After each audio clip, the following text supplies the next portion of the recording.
Em đi biếu thì quá đẹp luôn. Em đi biếu thì rất là sang nha. Thành Nguyễn Fruit xin chào cả nhà nhá. Hôm nay nhà em lại về thêm một cái mã cherry mới các bác ạ. Cherry Chile nha các bác. Bình thường là mọi người sẽ biết đến cherry Úc đúng không ạ? Cherry Úc thì ăn rất là ngon nha các bác. Còn cái mã cherry Chile thì nó sẽ rẻ hơn nha các bác ơi. Một thùng như này là 2 hộp nhỏ nha các bác. Mỗi hộp là 2,5 cân nha các bác. Đấy, mình đem đi biếu tặng rất là đẹp nhá. Tên của nó là cherry golden. Đây em ăn thử một quả cho các bác xem nha.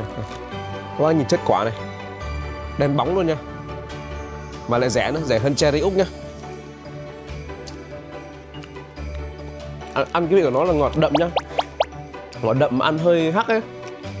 Giá của nó một cái hộp này là chỉ có 1,5 x thôi các bác ạ, mà 5 cân nhá. Ăn ngon lắm. Em đi biếu thì quá đẹp luôn. Em đi biếu thì rất là sang nha. Em mời các bác lên đơn nha.